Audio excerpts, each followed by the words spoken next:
All right, the Tata Motors stock was on fire today, expectedly after the big announcement last evening that the TPG group is investing close to 7,500 crores in their new EV division. And many are calling it the watershed moment, the turning point in India's EV journey, in India's EV revolution.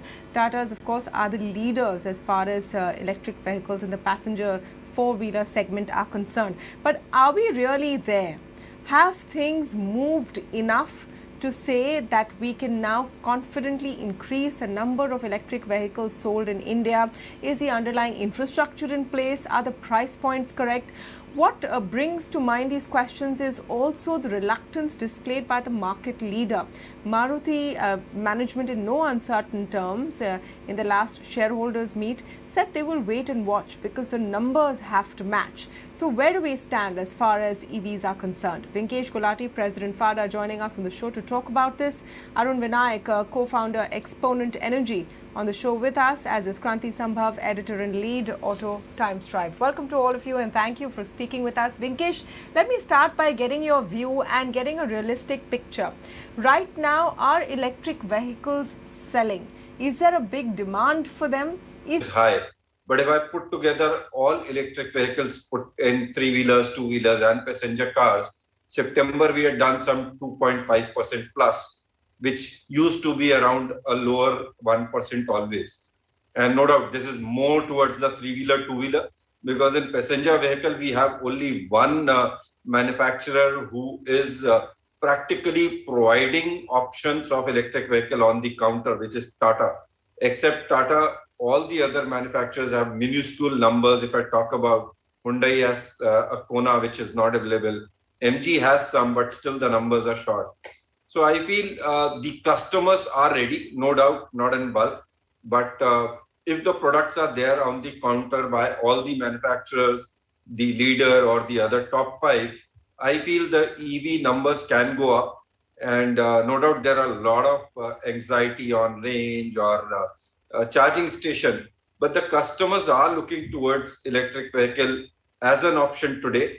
And if available, I feel it will give, it will start making the impact in the market.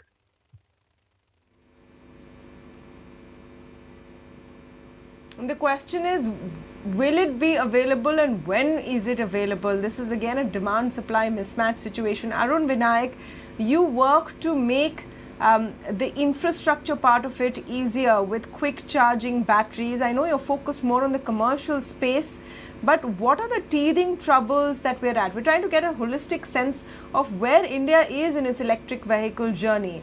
I mean, today the options are truly limited, isn't it, as far as charging stations are concerned? There are what, some less than 500 charging stations in the whole country? Absolutely. I think the way I look at the journey is EVs have done the 0 to 1 shift. EVs now drive better, right? There's no more debate around this. I think when we were building Ather 2013, it was a very lonely journey. No one believed in EVs back then. But since 2019, the government is pushing it. That's amazing. A lot of OEMs now in on the action. And if you look at the supply chain on the batteries and then the motors, they're all established. So the vehicles drive better, but they're still shackled because of the energy problem, right? This is fundamentally about how chargers and batteries work together, which leads to really poor charge times and really quick battery degradation. That's a problem that needs solving. And this is not just a technical problem, it's also a business problem because it takes so long to charge vehicles today. As a charge point operator, I can only sell energy to 2 or 3 vehicles on a given piece of land for a given day. So it's not really profitable to be a charging station operator today, right? And we need to change that. We need to make a charging station a far more profitable business by improving that utilization. And I think that gets cracked when you have faster and faster charging. And I think that's something, for example, we are focusing on at Exponent Energy.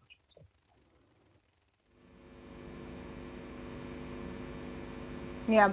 Kranti, I was keen to get your voice on the show as well to understand from the user perspective. Are the options truly there, and are the concerns over availability of charging stations, about durability of batteries, and about this being a dependable alternative to ICE engine, are those questions answered right now, or those question marks remain?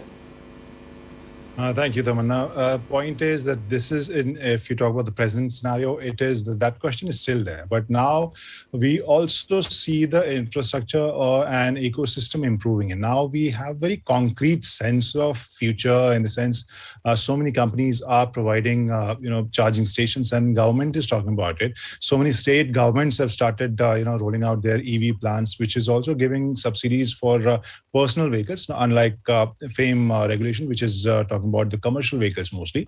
So in reality, all the customers are seeing that the scenario around electric vehicles has changed, and at the same time, now we also I guess as a journalist who's covering this space for so long, 2-3 reasons what I can think of why we are talking about this so much, because recently we have seen Tata Motors bringing, as Vinkesh also said, Nexon EV and Tigor EV. That these two products, especially in Nexon, it has changed the discourse, the discussion around the electric vehicles, because it is somehow in that psychological range where you can still go for that car, and the kind of range it gives is also kind of practical. At the same time, we are also seeing two big news around electric vehicles. One is Tesla, one is Ola. The way we are seeing that news all around us, and I think most of the customers are also looking at that, and they also feel that maybe today we are struggling for charging stations and network, but at the same time, maybe in 1 or 2 years, I think the infrastructure will improve, and I should at least consider this as well.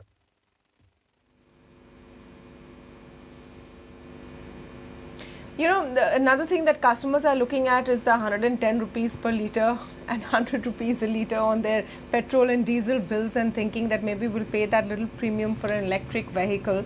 But Vinkesh, the question is, are they willing to put down the money? So you know this better than I do, but people I speak to say that we're interested in an EV, but maybe we'll wait. Maybe we'll wait a year or two, wait for all of those, charging stations to be put in place, make sure we don't get stranded somewhere, let the technology improve, let there be more options, and then we'll go for it. Meanwhile, automakers are on the other side of the spectrum saying, let the numbers improve and then we'll go for it. So this waiting game is becoming a bit of a hindrance, you think? I agree 100%. See, practically from the customer side of you cannot blame them if there is no option on the ground.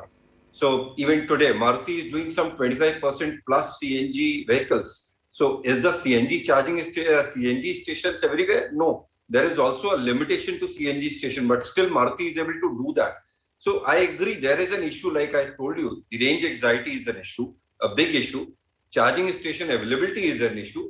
And frankly, if these two issues are solved, we can look at a very high market share. But are we thinking of a high market share of electric vehicle today? No. Even a 10% market share in a car, electric vehicle will be good. But to reach that 10%, we need availability all across. We're talking of Tata. Tata today is available only in 61 cities all across India. And there is no other manufacturer who is available except for metros or major towns. So for a customer, like today, if a customer walks in a dealership, he can buy a petrol car, a diesel car, a CNG car, and even he can think about a car he can update with LPG. But if he wants an electric vehicle even to test drive, there will be very less dealership who will be able to give that offer to him. So overall, I feel there are issues, no doubt, but we haven't yet tested everything today. If the availability of products are there all across, and at least out of the 5 top manufacturers, at least in 3 of them, we'll easily see the market share growing, electric vehicle selling a lot. You are starting seeing that effect in two-wheelers today. So like Arun said, in 2015, how Ather went in, and today two-wheeler sale is what, 16,000, 17,000 last month sold in electric vehicle. And once Ola comes in, then we can easily talk about thousands or maybe a lakh also. So we need players in this segment and options also. No doubt the price of an electric vehicle as compared to an ICE engine is around 20-30% costlier. But like you said, 110 rupees petrol. Ask you that, Vinkesh. Is the 20-30%? I was just going to ask you that. Is the 20-30% premium a dampener? People must be coming in to inquire, but when it comes to actually putting down the money, even with all of those subsidies, because that subsidy is still a certain price limit, is that premium of 20 to 30% a dampener eventually?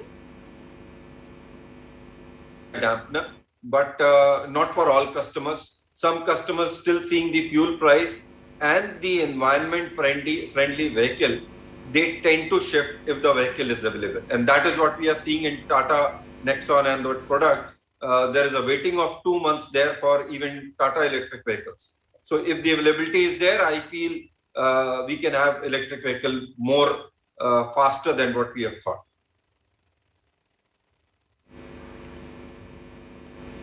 Well, right now, come to think of it, if there were any headwinds for EVs, more and more have come in. There is a semiconductor shortage globally. There is an energy crisis with less electricity. That's what electric vehicles need. At least there's no talk of a shortage of petrol and diesel at the pump. Arun Vinayak, what needs to be done to leapfrog to the next level, to make sure that OEMs feel comfortable enough to really push their might behind this, and all the other big players as well, to bring down price points and ensure that infrastructure for EV doesn't come with all of these question marks in front of it? Right. As I said, I think one of the first things we need to do is ensure charging stations are profitable. So people want to set up charging stations, not by force, not by company subsidy, and not as a marketing gesture, right? It has to be a real business. Step two, I think, is the supply chain we talked about. We're still very, very heavily dependent on the rest of the world for cell sourcing, right? I mean, the semiconductor shortage is sort of a temporary problem. It will get fixed, but we still need a solid roadmap on ensuring that India is self-sufficient in cell manufacturing. And I think that's a big question mark for a lot of OEMs, because if you're going to bet billions of dollars setting up electric vehicle manufacturing, you want to ensure that we have good access to good quality cells at the right price point, right? And the international supply chain puts a lot of question marks, a lot of doubts in people's mind to actually make that solid move. And I think if you, the third layer that needs to be solved is, and this is not necessarily for large OEMs, but there are also a lot of small OEMs entering the space. EV financing is a big problem. And that needs solving. Of course, when people like Tata are entering the space and the sort of investment they're talking about, they obviously have the muscle and they have the brand value to solve this problem for themselves. But if you really want the larger EV ecosystem to grow, and not every OEM is going to have the money and the deep pockets to sort of solve financing on their own. So we really need EV finance sorted. And a lot of people doing financing today approach EV financing in a very conventional way, which doesn't work because EVs don't have a resale value yet. There's no secondary market, etc. It's very hard to predict all of these things. But what EVs do have is a lot of data. They're connected. You can really track battery life, and you can do financing in a way smarter, tech-focused approach, right? And I think I'm starting to see a few guys get into the space and approach financing the right way for EVs. And I think if they're able to scale, that will really unlock EVs in a much larger manner. Because then the 20-30% upfront higher cost is no more a dampener. Because if you can finance this better and you then move this into a, hey, what am I paying on a month-on-month basis? EVs win hands down already, right? And it's just a lack of financing that's making it sort of hard to look at it as a month-on-month cost.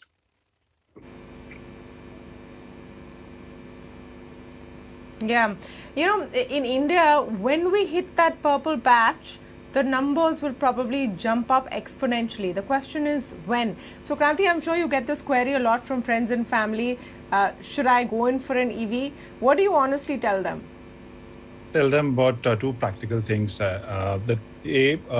The charging network, because if you look at the electric two-wheeler market, the biggest reason why it is flourishing and it is growing, because the charging scenario with two-wheeler is much easier. I mean, few of the products, you can actually remove the battery and you can get it upstairs. For example, I live on the 17th floor, so if you can do that with electric two-wheeler, you are good good to go. But at the same time, if you talk about the cars, most of the if you as Vinkesh Vinkesh also said, the limited number of cities they have electric cars availability, and the customers, most of them are coming from big cities. They might be living in multi-stories. Those kind of scenario, a charging station at home.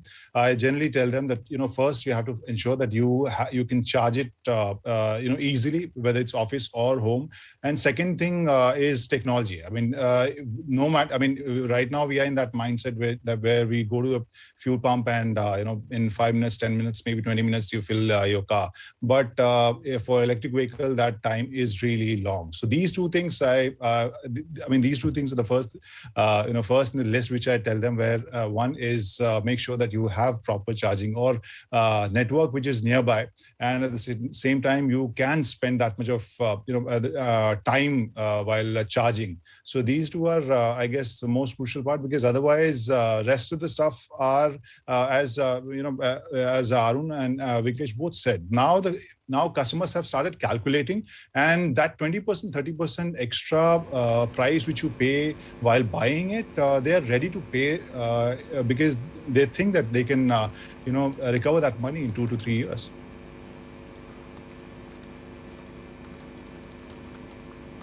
Yeah, absolutely. So it's out there.